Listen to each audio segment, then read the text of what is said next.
posibilidad ng tagumpay o kabiguan, ng ligaya o lungkot. Kaya marapat lamang na tanggapin si Jesus bilang tagapagligtas at Panginoon. At matapos yun ay panariwain ang katapatan at paglapit sa Kanya bawat araw o day by day. Ang day by day ay naglalayong umalalay sa pang-araw-araw na pamumuhay. Narito po si Kuya Ed Lapis sa mensaheng pinamagatang I love God.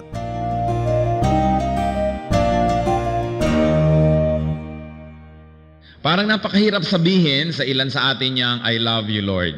Kasi sabihin natin, hindi ko naman talaga nararamdaman, hindi ko namimiss ang Diyos. May mga ganong klaseng feeling. Meron naman talagang with feelings, we can say, I love you, Lord. But what is man's love for God? First of all, ang pag-ibig po ng tao para sa Diyos ay marapat lang tanggapin ng Diyos. Man's love for God was and is well-earned and well-deserved by God. Bakit? God created us. Nilikha tayo ng Diyos. Yun palang sapat ng dahilan para natin siya mahalin eh. Pero hindi lang yon. Hindi lang tayo nilikha ng Diyos nung tayo nagkamali at lumayo sa Kanya, iniligtas pa tayo. God sent His only begotten Son to die in our place. So siya, ang ating mandilikha, siya pa yung ating tagapagligtas. Sa iba't ibang mga religions, makikita nyo yung mga tao, sila ang nagdadala ng offering sa kanilang Diyos. Sa mga Diyos-Diyosan. At yung mga buhay ng mga bata, ibinibigay nila, sinusunog, kung ano-ano. Pero itong Christianity is very unique. That God is the one who made an offering for the people. And God offered Himself. Siya ang namatay para kabayaran ng kasalanan ng mga tao. Yun pa lang, napakagandang dahilan na upang siya mahalin natin. Pangalawang napakagandang dahilan. Pero meron pang pangatlo. God provides for us.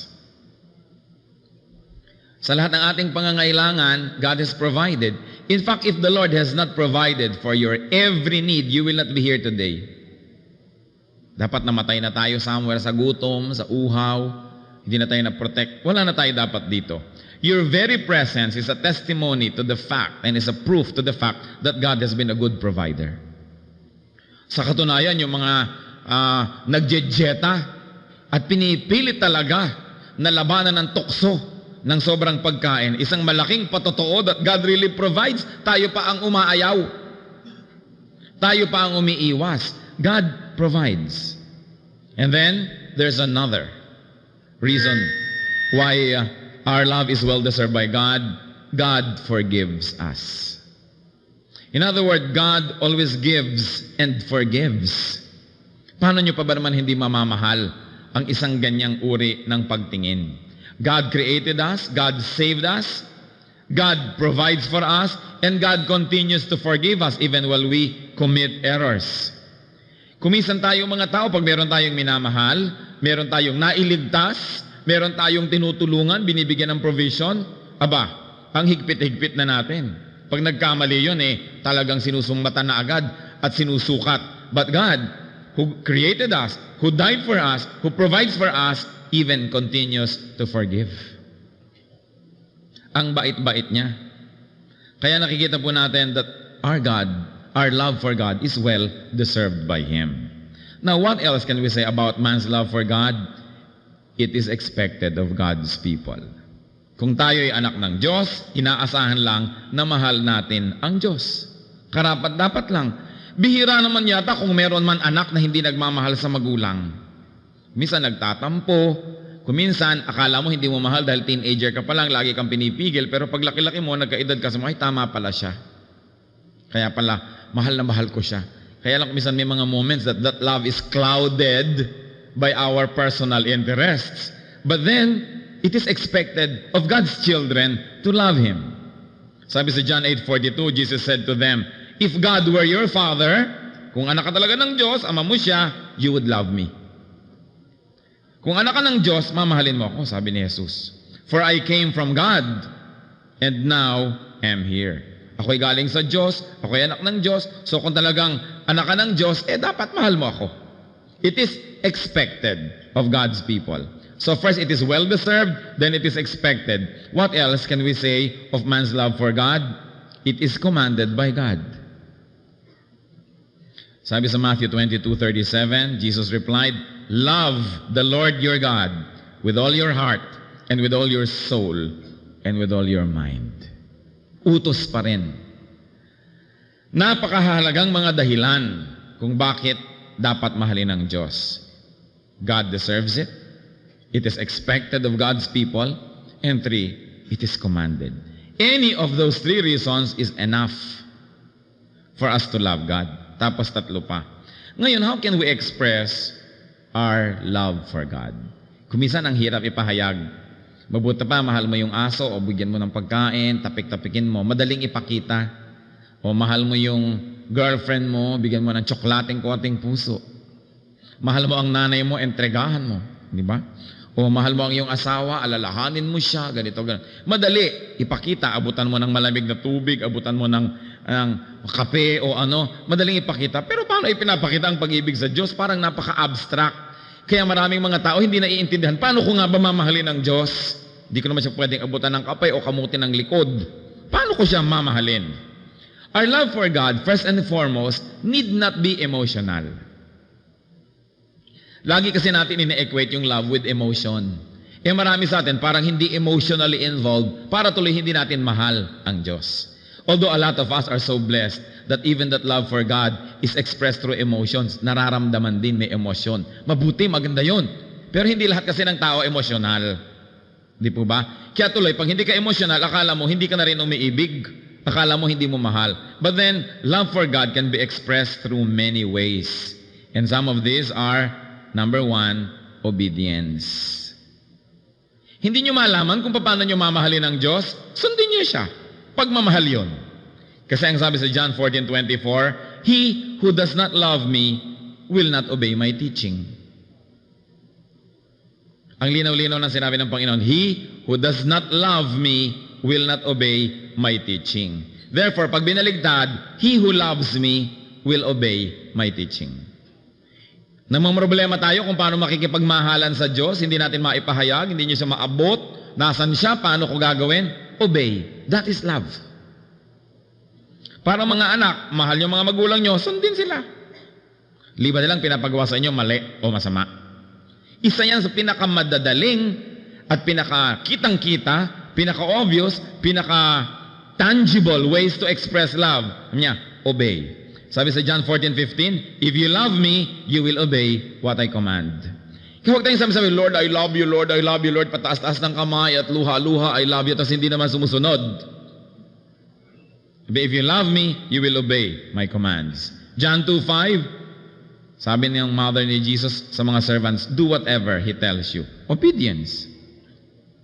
And 1 John 5:3 is very clear. This is love for God, to obey His commands.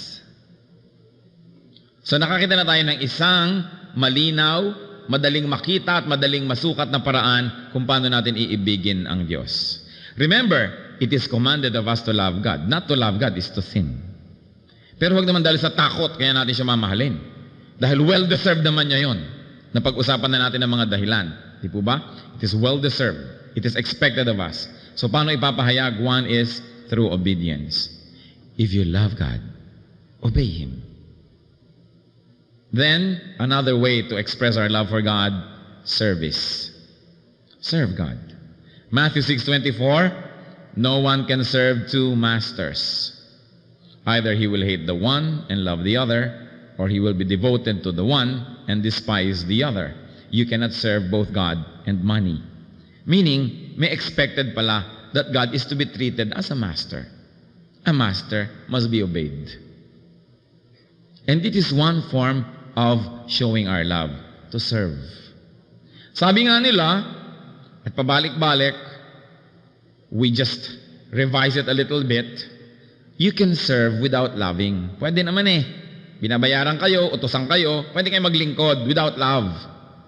But you cannot love without serving. Pag talagang may love, may service. Kaya nakita nyo kung gaano kamahal ng mga nanay, mga anak nila, gigising ng maaga, pagluluto, naglalaba, kung ano-ano. Service. This is love. Hindi pwedeng sabihin mo, mahal kita, pero hindi kita saservan. Love is equated with service. So we love God, we serve God.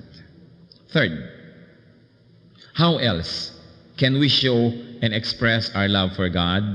Service to fellow men. Ang tunay na nagmamahal sa Diyos at naglilingkod sa Diyos ay naglilingkod sa kanyang kapwa. Dahil ang totoo, hindi naman natin pwedeng paglingkuran ang Diyos directly dahil wala naman siyang kailangan. Pero ang sabi niya, kung anong ginagawa niyo dito sa mga pinakamaliliit na mga ito, sa mga pinakadukha, pinakakawawa, yun ay ginagawa niyo para sa akin. You want to serve God? Serve your fellow men. Hindi mo naaabutan ang Diyos ng nilugaw, pero pwede ka mag-abot ng nilugaw sa isang may sakit. Hindi natin nasisilungan ng payong, hindi pwedeng isukob ang Diyos sa payong dahil hindi naman siya nababasa ng ulan, pero pwede ka magsukob ng iba. Hindi naman natin ang Diyos pwedeng pautangin, pero pwede tayong magbigay sa iba. At ang Diyos hindi natin pwedeng patawarin dahil wala naman siyang sukat ihingi ng tawad, pero pwede tayong magpatawad sa iba.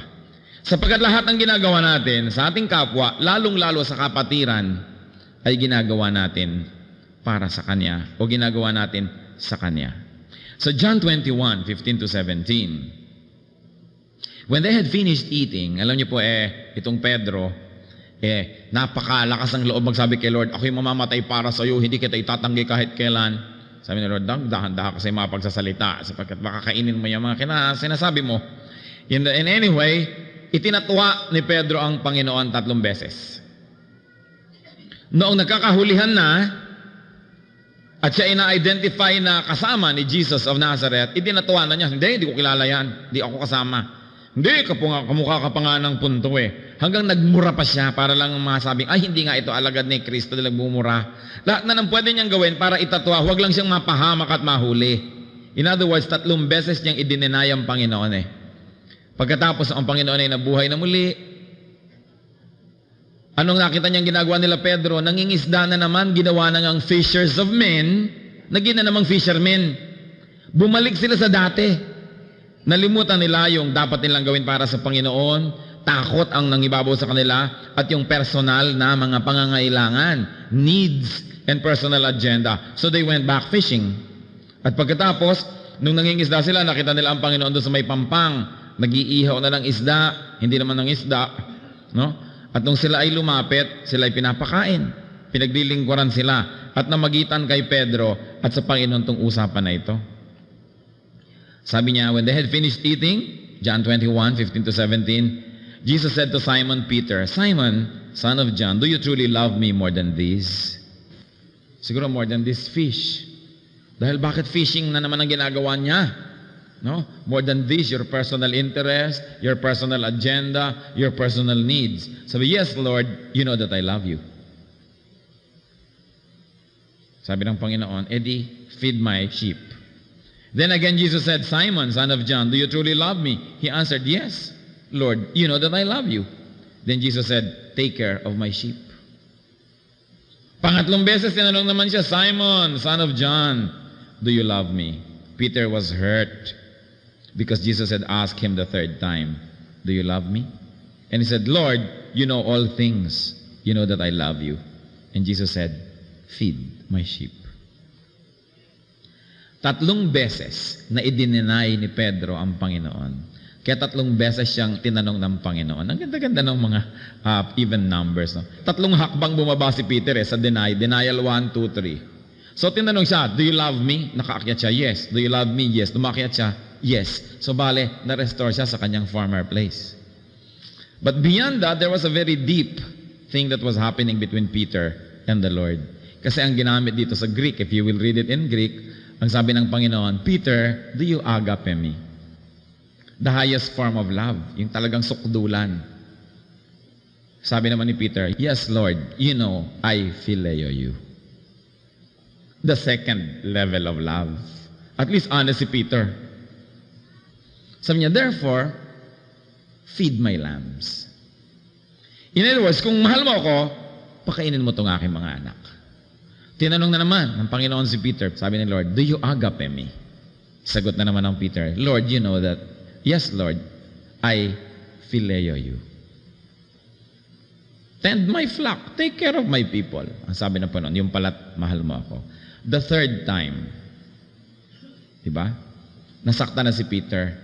Dahil nung third time, ang sabi na ni Lord, Peter, do you phileo me? Ibinaba na rin ni Lord yung tanong at yung expectation. Nasaktan si Peter dahil yun ang totoo. Sabi niya, Lord, you know everything. Paano ko maglilihim sa iyo? Alam mo naman, I only phileo you. Sabi niya, never mind, feed my lambs. Kaya ang ganda pag binasa mo siya sa Greek, yung no one says, you know, English is a very handicapped language. Sa English, yung love, love lang eh. Love, love, love, love, kahit ano. Di ba? Sa Greek, may 3 degree pa. Agape, phileo, eros. Iba pa yung eros, the cheapest form of love, yung erotic love, yun, yung eros. Di ba? Yun yung pinakamababa. Kaya pag may mga dalaga, pag may nagsabi sa inyong binata, I love you, ano, do you eros me? Do you phileo me? O do you agape me? Bistado agad. Di ba?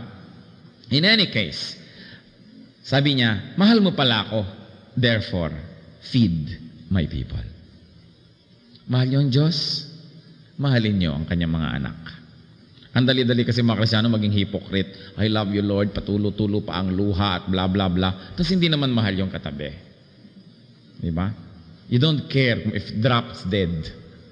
Tawagin ng Asheret, ipadampot ang bangkay. So, hindi totoo. Kasi pinakita dito ni Lord mahal mo ako, serve your fellow men. Yun ang ibig sabihin ng pagmamahal. And another expression, hindi lang service. Love for God means love for our fellow men. Kaya maraming tao nawawala ng gana sa mga relihiyosa at mga relihiyoso. Dasal ng dasal, simba ng simba. Wala namang pag-ibig. Kaya tuloy yung mga disillusion about religion eh. Kung katulad lang naman itong mga hypocrites na to, wag na. Because the people of God will be known because of and for their love. Why? Because our God is a God of love. You want to really express your love for God? Love your fellow men. Once more, hindi emotional. Kasi alangan mga ma-emotional involved ka kahit kanino na lang. But to love a person is to serve, to be committed to his or her well-being. That is love. So hindi ka dapat ma-embarrass, sinasabi mo sa brother or sister, I love you. May ano yan, parang, is he or isn't he? Bakit niya nila-love ako? Eros yata yung iniisip niyo na love. Di ba? Yung phileo, filial love. Yung pang-familia. Yung pang-tate, kuya. Regardless of gender. Merong ganung love. Love for fellow men. Sabi sa Mark 12:23, ano daw ang mahalaga? To love God with all your heart and with all your understanding and with all your strength and to love your neighbor as yourself. It is more important than all burnt offerings and sacrifices. Higit na mahalaga sa Diyos yung pag-ibig natin sa ating kapwa kesa sa mga kung ano-anong mga sakripisyo. Hindi ako kakain ito, hindi ako kakain yan, magtitiis ako, magpapakamartir ako, mag-o-offer ako nito, etong akin donation. Mahalaga yung mga bagay na yon, subalit mas pinahalagahan ng Diyos ang pag-ibig sa kapwa. At sinabi, love your neighbor as yourself. So mahalaga rin mga kapatid sa pag-ibig natin na marunong tayong umibig sa ating sarili. Kasi ang sabi, love your neighbor as yourself. Ibig sabihin, kung gusto mong taasan ang pag-ibig sa iyong neighbor, taasan mo rin ang pag-ibig sa iyong sarili. Mahalin mo rin ang iyong sarili.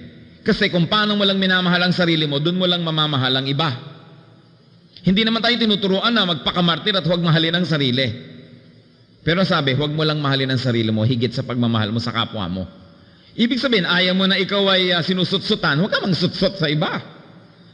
Ayaw mo na ikaw ay ginagaspang-gaspangan ng kilos, huwag kang maging magaspang. Ayaw mo na pag-uusap-usapan ka, huwag kang mag-usap-usap tungkol sa iba. Sabi, kung paano mo minamahal ang iyong sarili, mahalin mo yung kapwa. At yun ang isang pinakamabisang pagpapahayag ng pag-ibig natin sa Diyos. Love your neighbor as yourself. 1 John 4:20, if anyone says, I love God, yet hates his brother, he is a liar. For anyone who does not love his brother whom he has seen, cannot love God whom he has not seen. Kaya gusto ko mga kapatid, ito, pag bulay-bulayan natin mabuti itong verse na to. Kasi sometimes even in one church may nag-aaway. magkapatira, nag-aaway. Naglalabanan sa pagiging deacon, naglalabanan kung sino ang magiging pianista, mga kapatid na nagtatalo-talo, nagdi-divide, maghahati-hati sa mga flock, sisiraan si kabila, sisiraan si kabila. Come on! Pag ginagawa na yan, wala na dapat maniwala. Kasi kahit gaano kaganda ng doktrina, kahit gaano kataas ang pinag-aralan sa theology, kahit gaano kahusay mag-preach, kahit gaano kahusay magdasal, at kahit gaano kahusay magturo ng mga Bible study, pag nakikipag-away siya, lalo sa kapwa niya Kristiyano, wala na siyang right kasi nakita mo na hindi niya mahal ang Diyos. Sabi, paano mo naman mamamahal yung Diyos na hindi mo nakikita kung itong nakikita mo na hindi mo pa mamahal? Paano ka pa makaka-relate sa hindi mo nakikita? Kaya ang sabi, mahal mo pala ang Diyos, edi mahalin mo ang iyong kapwa. There are many doctrines that are important. But the moment you hurt someone and fight with someone over it, you lose the podium on which you can speak and from which you can address the people. Kasi wala ka ng love eh. Aanin ko ang galing ng turo kung walang love. Magigilang tayo mapagmataas kasi ang gagaling natin, ang rurunong. Aanin nyo ang husay kung walang pag-ibig. Nagagamit lang yan para magmataas, para mang-api ng kapwa. Pag ang husay-husay mo, tas wala kang pag-ibig, ano mangyayari? Di po ba? Very destructive. It is love that tempers everything. And love is and should be the primary attraction of a church. Aside from its doctrinal soundness, syempre. Dahil maraming kulto, loving. Pero eros, yung we will love you, yung pala ay makikipag-sex sila sa inyo. Ang daming ganong kulto, na yung mga leader, ang lahat ng mga asawa ng member niya, asawa na rin niya dahil siya ay loving. Meron pa na kulto na ang mga tao, they live in communities and colonies, na halo-halo sila doon, babae at lalaki, nag-aasawahan sila doon, dahil daw God is love. Eros ang pinag-uusapan nila, hindi agape. Kaya huwag tayo nagpapalito sa mga ganon. We are surrounded by many cults like this. So, anong sinasabi natin? Mahal ko pala ang Diyos, therefore, mahal ko ang aking kapwa. Sinungaling daw. Yung nagsasabi na mahal ko ang Diyos, tas hindi niya mahal ang kanyang kapatid. Again, let me be emphatic, hindi emotional love ang pinag-uusapan, kundi yung tayo ay nakalaan na gumawa ng tama para sa ikabubuti ng kapwa, kaya namimiss nyo siya, kaya hindi, love nyo siya. Hindi laging emotional. And 1 John 4:21, and He has given us this command, whoever loves God must also love his brother. Paano yun? Through service. When I serve you, I love you. Hindi kailangan na nasa wallet ko ang picture nyo at namimiss-miss ko kayo. Bip ako ng bip sa inyo na nagkape ka na ba o something. You know, romantic love yung pinag-uusapan ng mga tao kuminsan eh. But love has many forms and many facets. Romantic love happens to be the lowest doon sa rango ng love. Kaya yung romantic love, ang pinakamabilis ding mawala. Hindi po ba? Kung gaano kabilis dumadapo, gaano kabilis nawawala. And there's a very thin line between love and hatred that it is so easy to hate the one you used to love kung romantic love yun. Kaya sa romantic love, laging may binibigay si Satan na deception. Kasi lalo ang mga Pilipinong ubod ng sentimental. Talagang pag nadinig na ang tugtog. Diba? Wala na. Sira na ang tibay ng loob. At susunod na sa pag-ibig, kahit kasama at papunta sa impyerno. But to love the brethren. But in the next series, in the next part of the series, we're going to talk more about loving the brethren. Kasi tatlo ang love na ito eh. God loves me, I love God, and I love my fellow men. But so far, and suffice for our needs now, ang pag-ibig sa Diyos is best expressed by loving, by serving other people. This must be the primary attraction of a church. Aside from doctrinal correctness. Pero alam nyo, kuminsan nagkakamali tayo sa church sa pag-attract sa mga tao. Sasabihin natin, attend our church and be saved. Diba? Pero yung salvation, na-appreciate lang yun ng mga na-saved na. Pero yung hindi pa saved ni, hindi nga niya alam na saved siya o hindi siya saved eh. Sa kanya, hindi issue yon. Di po ba? Magtanong kayo sa mga tao sa kalye, ano bang issue nila? Masave ang kanilang kaluluwa o may makadate sila? May mag-beep sa kanila, di ba? Kaya nga kahit pumunta sa impyerno kaluluwa, may umibig lang, pwede na eh. Kasi mas immediate at mas naiintindihan ng tao yung kanyang need for love more than need for salvation. Pagka nga ang attraction mo, attend our church and be saved. Lalong nagkakaroon ng question mark yung mga tao eh. Ano yan? Anong klaseng salvation? Paano nyo naman nalaman na saved kayo? Kaya ang laki-laki ng issue na nangyayari. Meron naman, nadaanan ko, Christian bookstore. We have the book that can change your life. Ang presumption nila, everybody likes to change. Pero hindi yung totoo. Lalo yung mga nabubuhay sa kasalanan, huwag mong lalapit. Sabi niya, huwag mo akong babaguhin. Totoo yun. Yung mga nasa addiction, huwag niyo sasabihin i-rehabilitate niyo sila, tatakasan kayo. Di ba? Yung may mga immoral relationship, huwag niyo sabihin, magbasa tayo ng Bible, after lesson 2, tanggal ang iyong relasyon. Ayoko mag-Bible study. Di po ba?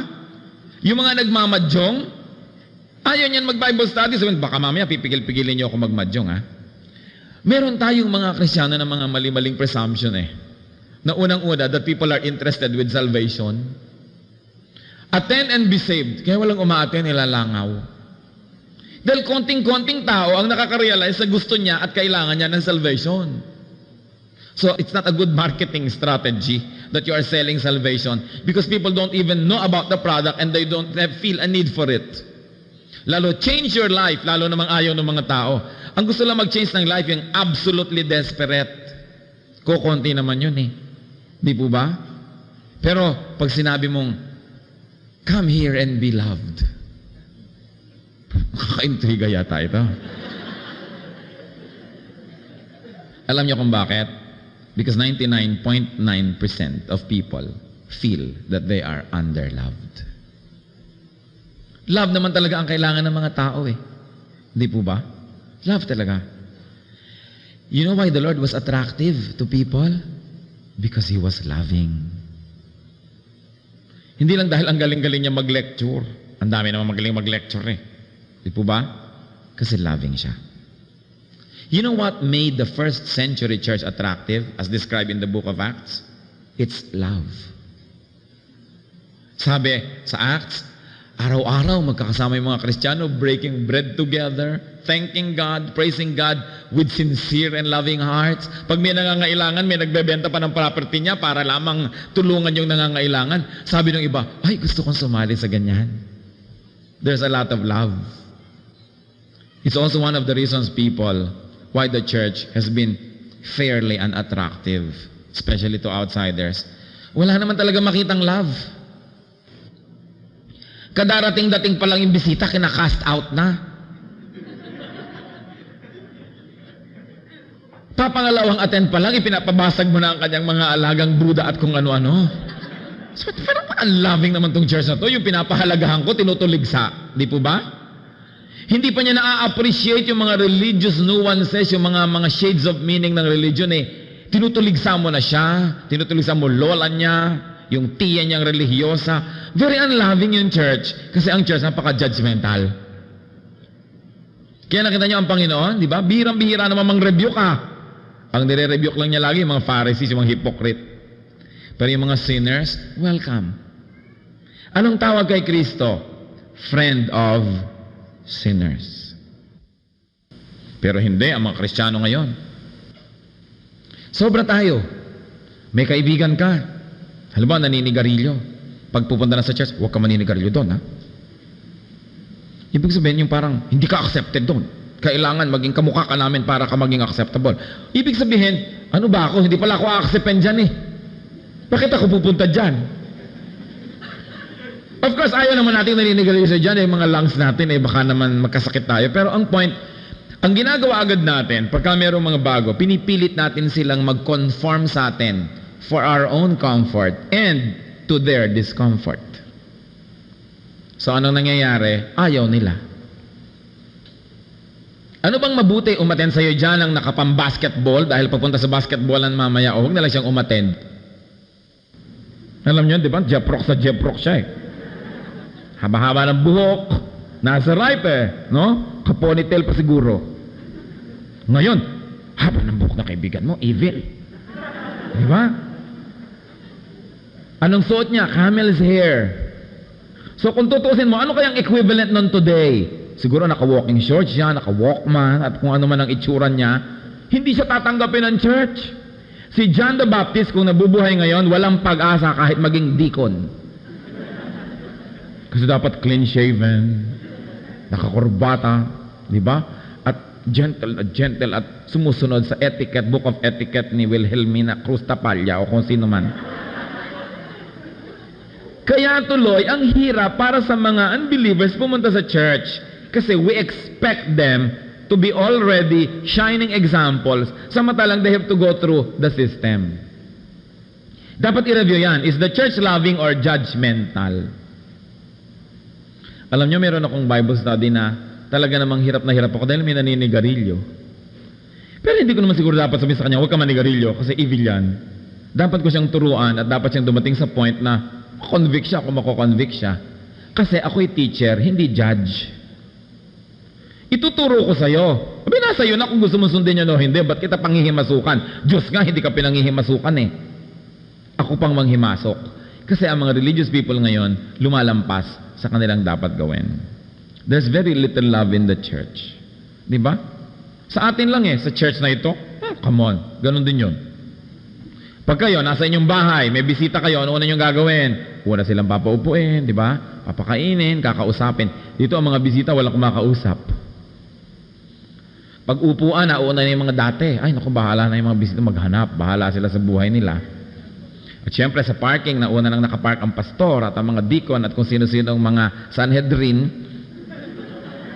Ang mga bisita, wala maparkan. So, uuwi na lang, lampas na. Kasi hindi, love. Nasaan yun? You will know God's people through their love. At alam nyo, if a church is loving, hindi siya judgmental, we have to lock the doors to keep the people out. Because everybody likes to be in a group that loves. So yun. The church. At hindi naman tayo nang lalab para pang uto, para dumami yung mga tao. No. Because God is love. Therefore, the church of God must be loving. Hindi, paano ka nga ba naman sa church na yan, nagkasala ka, biglang pupulpituhin ka dito. Umamin ka na! Sino sa kanila ang kalaguyo mo? Yun ho, naka-blue. Siyempre, ninenervyos ka naman. Ayoko na sa church na yan, nakakatakot. Yung sobra tayo kumisan na legalistic. Hindi ko alam kung ang gusto natin yung mga tao ay para mga asong turuan na i-display natin sa lahat na, oy, discipline sila. Pero props lang sila para mapuri yung church o yung pastor. O talaga bang iibigin mo yung mga makasalanan? The Lord was called a friend of sinners. Because He was very loving. And Jesus Christ, up to now, is still a Savior. He is not yet a judge. Sadly, nauunahan pa ng mga anak ng Diyos, yung Diyos sa panghuhusga. Kasi wala pang ginadjudge ang Diyos. Meron na bang ginadjudge? Pag namatay tayo, kasama na yung judgment. So, dalawa lang ang chances na ma-judge ka eh. Pag namatay ka, kasi sabi sa Hebrews 9:27, after death comes judgment. So, abang buhay pa yung tao, hindi pa siya dapat i-judge. Right? Buhay pa eh. Second, kung buhay ka pa, pero nag-second coming na, si Kristo, pagbalik niya, judge, hindi na Savior, judge na. So, huwag mong unahan ng Diyos. Either buhay pa yung tao o hindi pa nagse-second coming, we are not in the business of judging. We are in the business of loving. Marami kasi mga pastor, maraming deacons, deaconess, maraming church, mas mahigpit pa sa Diyos. At meron naman mga makasalanan, napatawad na ng Diyos, hindi pa napatawad ng kongregasyon. Isang deacon, nagkasala, sabihin ng kongregasyon, 3 taon ng pagtitika, bago ka uli maging deacon. Nagsisi na yung tao, pinatawad na ng Diyos, yung kongregasyon, di pa nagpapatawad. I don't want to be a part of that church. Di ba? Bakit ako pupunta sa church na ako ang ikikriticize, ako ang i-judge? Heto na nga ako, duguan, sugatan, pumupunta sa ospital, pagkatapos bubugbugin nyo palalo. The church must be loving. Hindi konsentidor, okay? But we accept people as they are. And then, study the Word together. And worship God together. And then, let the Holy Spirit minister to the person para siya gumaling. I can only assist. I can only say, this is what the verse says.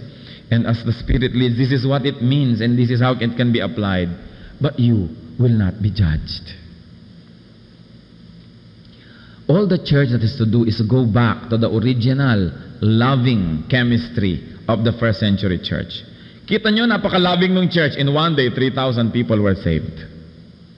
Who will not be attracted to love? Tell me. Sino? Kahit nga sino pagka iniibig mo, talagang nahuhulog ang loob sa'yo kasi minamahal mo People respond to love. So tayo mga Christians, we want to teach the gospel. First, bring the gospel of love. Hindi yung judgment. Napaka-judgmental ng church. Kita nyo, walang mangyari. Hindi nag-grow. Hindi naman tayo loving lang para dumami. Kahit anong gawin nyo, okay lang. Hindi ganon. We begin with love and acceptance, but we don't stop there. But we begin there. Then of course, you minister to people to the point na they are parts of God's family. Pwede mo na yan rebukein kasi matibay na. Di ba? Halaman man kung katatanim lang, ingat na ingat ka sa pagdilig, pero pag matibay na, kahit pasiritan mo ng hose, alam mo, nandiyan pa rin yan kasi matibay na. Pero hindi naman kararating-rating lang, kadapo-dapo kutakot-takot na criticism ang kanyang iniintindi. We make big deals out of very, very small things. I was in Japan last week. Ang tanong ng mga iba doon, kasi mga musician mga tumutugtog sila sa kung ano-anong mga club. Pagkatapos nag-worship sila, Pastor, pwede ho ba ang lalaking may hikaw? Kaya ito na naman itong hikaw na to. We will go to World War III for this issue na naman. Parang, bakit ba pinapalaki ito? Kaya ng tenga mo, sot mo. Talaga ho? Baka naman nakatabingin na yung ulo mo wala ka na sa lugar niyan. Kasi meron naman talaga big deal yung hikaw na yon, di ba?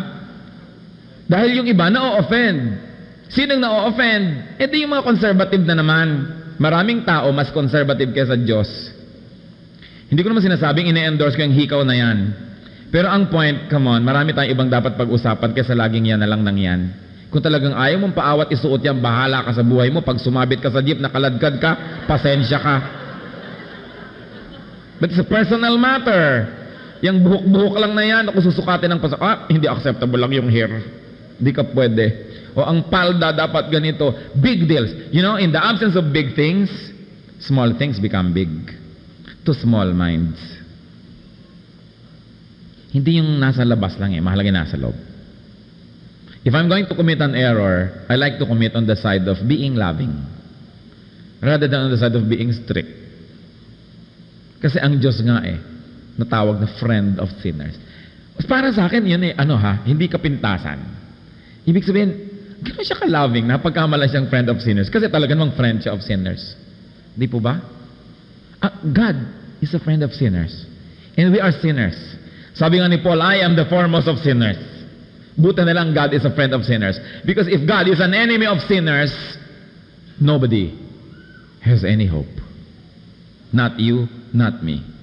God hates sin, but He loves the sinner. Make sure you isolate the sin from the sinner. Di po ba? Ngayon, hindi naman kung love nyo yung sinner, love nyo na rin yung sin. Isolate it, magkahiwala yon. But the church must be loving. Ang bigat-bigat na ng daladala ng mundo, ang dami-dami ng problema, ang dami-dami ng hinagpis dito doon. Pagdating ba sa church, ganun uli? Intriga at intriga sa labas, sa church ba, ganun pa rin? Pakipagtunggali mo sa labas, pagdating ba dito, ganun na naman? Bakit pa? Ba't pa may church? Accept people as they are. Pray for them. Minister to them. Hope for the best. And let the Lord do the rest. That's what we are here for. Because we are a church. So remember, brothers and sisters, God loves you. We've got to love God. If you don't know how to express your love for God, just love your fellow man. God loves you. We've got to love God. If you don't know how to express your love for God, just love your fellow men. Because whatever you do to the least of His people, you do to the Lord. Let's bow our heads before the Lord. I'd like to pray for people today. God asks us to be loving. Pero kung nakikita natin ang sarili natin ngayon na parang, bakit Lord, hindi yata ako loving? Ba't parang ang higpit-higpit ko? Lagi na lang ako na-offend, lagi na lang ako nagagalit. O kaya hindi ko ma-accept ang mga tao, laging gusto ko maabot nila yung standard ko para ko sila mamahal. In other words, abutin niyo muna ako. And you want the Spirit of the Lord to touch you and give you more love for people. Yan ay maaari nating hingin sa Panginoon ngayon. Whoever would like to ask for the Spirit of love. Halimbawa, hindi kayo maiibigin sa bata and you want to say, Lord, I want to be more loving so I can minister to children. Halimbawa, hindi kayo maiibigin sa mga ganitong klaseng tao at sa ganon. And you know that it's wrong because God commands us to love. We owe it to Him because He loves us. At gusto niyong humingi sa Panginoon ngayon ng kakayahan na umibig. The Lord says, ask and it shall be given you. Whoever thinks na siya ay kulang sa pagmamahal to certain sectors of people, types of people, and you want to be more loving, and you recognize that it is only God who can touch your heart and enable you, stand up where you are right now because I'm going to pray. I have no doubt that the God of love will infect you with this virus of love, that you also will be more loving. Kung konti ang pasensya natin sa ganong tao, sa ganong sector, at gusto nating mas maging mapagmahal. Kung may mga taong lagi tayong inis sa Kanya, dahil sa history, pero gusto nating mapalitan yon, we want to be more loving now. Put love in your hearts. The Lord says, ask, it will be given you. We're going to pray. Who else would like to say, Lord, give me a more loving heart. Give me a bigger heart. Mas mamahal ko yung hindi ka dapat mahalin para masabing anak mo ako. At maging tayong mapagmapatawad, pasensyoso, magkaroon tayo lalo pa ng mas malalim na malasakit sa iba. Lalong-lalo yung mga nakakainis na halos mahirap talagang mahalin. The Lord is a wonderful God. He is a loving God. At wala tayong pwedeng hingan yan, kundi siya lang. Mga anak na hindi mapagmahal sa magulang, sabi nyo, abnormal ba ako? Ba't di ko mahal ang nanay ko? And you want to say, Lord, I want to be more loving. Only you can give me this. Kung kulang kayo ng pagmamahal sa inyong asawa, nauobliga na lang kayong makisama dahil wala na kayong pag-ibig. But you want to say, Lord, renew my love for my spouse. Tulad ng dati, bibalik nyo sa akin yung init ng unang pag-ibig. Whoever needs love, it is only God who can give it to us. Our God of love, Father of our Lord Jesus Christ, God of Isaac and Abraham, God of Moses, your people are standing before you. Alam niyo po ang dahilan. Kinikilala na may kakulangan sa pag-ibig. Subalit hindi lang kinikilala ito, kundi inilalapit sa inyo para sa kagamutan. Panginoon, kung anuman ang dahilan why these people standing before you are not as loving as they should be, kung sila may nasugatan nung araw, kung sila may hindi nakatanggap ng sapat na pag-ibig, kung sila may nadala o anuman ang naging dahilan kung bakit ngayon hindi sila ganun kamaibigin, pagalingin niyo po ngayon, Panginoon.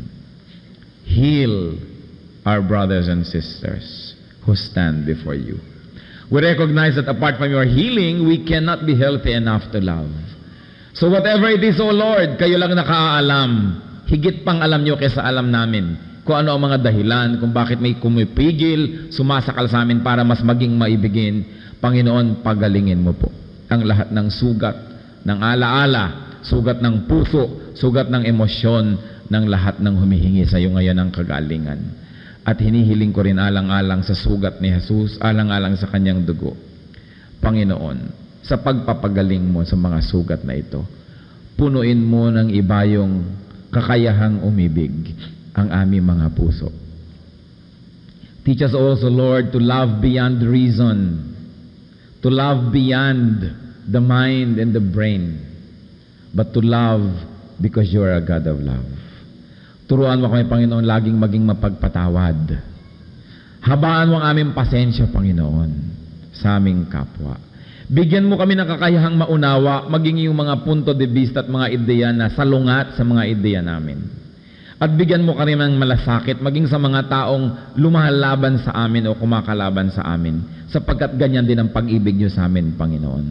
Turuan niyo kami to be above and beyond the Gentiles who love only those who love them, who love only the lovable, but teach us to love the unlovable, to do kindness to those who do evil to us. At nang sa gayon, Panginoon, the power of love will emanate from our hearts, touch the world, and win the world for you.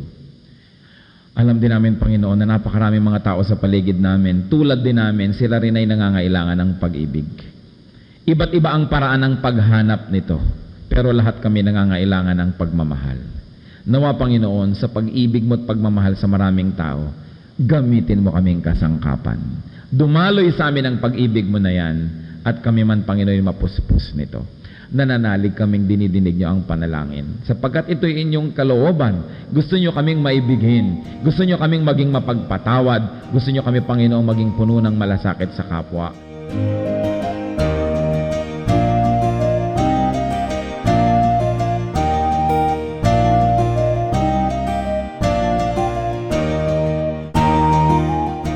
Ang katatapos pong mensahe ni Kuya Ed Lapiz ay pinamagatang I love God.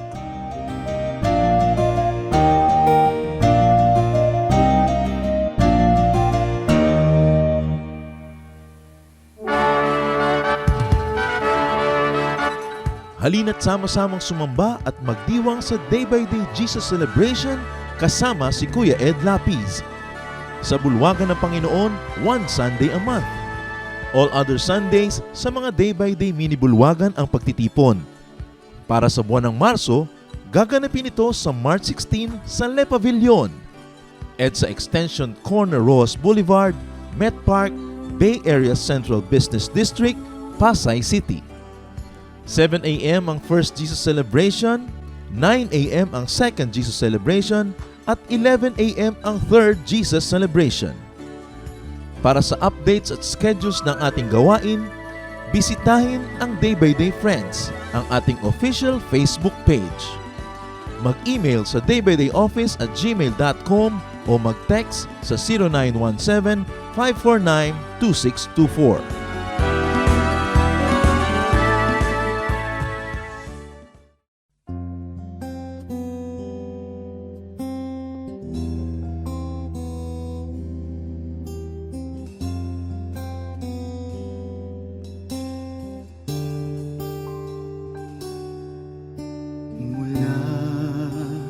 Sa sinapupunan,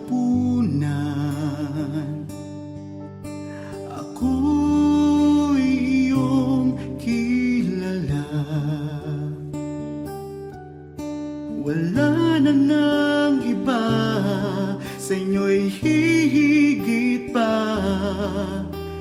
Panginoon, tapat, dakila ka.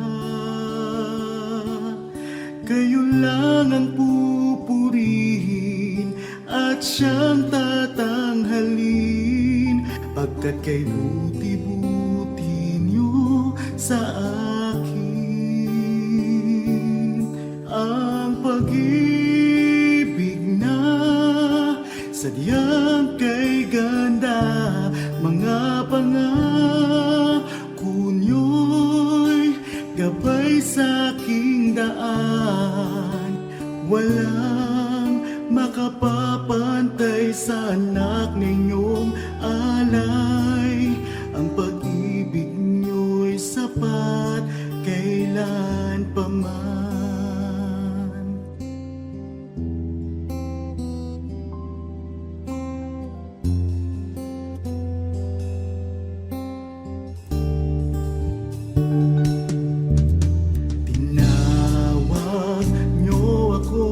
kaibigan. Kahit na ako ay pariwara, sagad sa labis ang inyong pagmamahal, sa tupang sa kawan na nawala. Kung aking bibilangin bawat butil ng buhangin, ang habag nyo'y ganon karami rin. Ang pag-ibig niya sadyang kay ganda, mga pangako nyo'y gabay sa aking daan. Walang makapapantay sa anak na inyong alay. Ang pag-ibig nyo'y sapat kailan pa man. Paano ba masusukat taas, lalim, layo't lawak ng pag-ibig niyong sadyang walang hanggan, walang hanggan.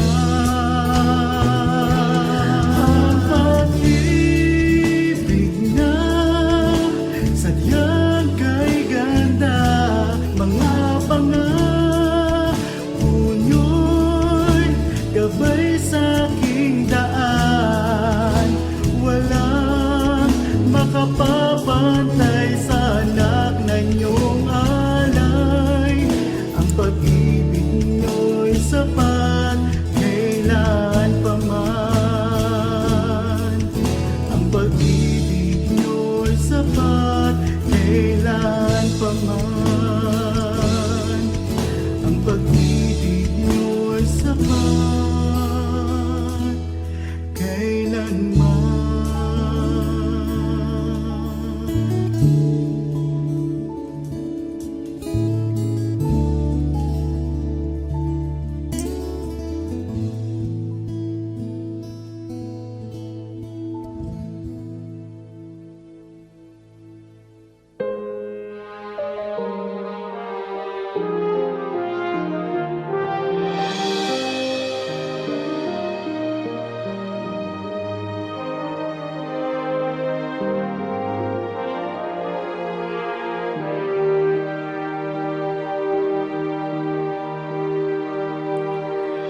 Di may hahambing pag-ibig niyo sa akin. Di may haling tulad ang wagas niyong pagtingin. Ang iyong pagmamahal sadyang walang hadlang, wala sa kalagayan at katayuan.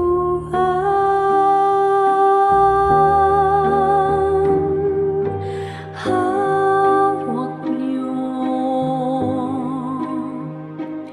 aking kamay sa tuwing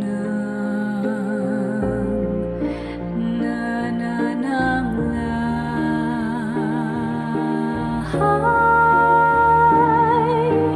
at sa tuwing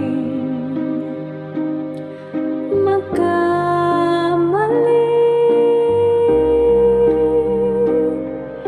walang hanggang pagpapatawad niyo sa'kin.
Sadyang di mapigil ang kabutihan niyo. Kahit tumigil pag-ikot ng mundo, sa aking kahinaan di magbabago. Pag-ibig niyo sa akin laging naririto.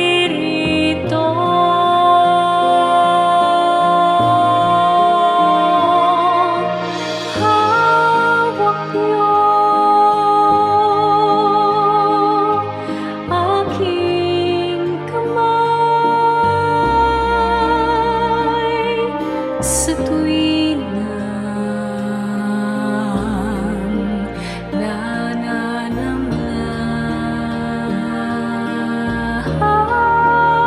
nananamlay at sa tuwing magkamali. Walang hanggang pagpapatawad niyo sa'kin. Hawak niyo aking kamay sa tuwing nananamlay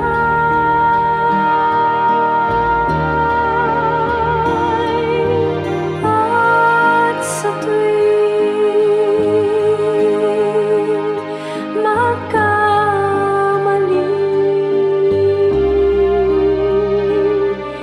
Walang hanggang pagpapatawad niyo sa'kin. Walang hanggang pagpapatawad niyo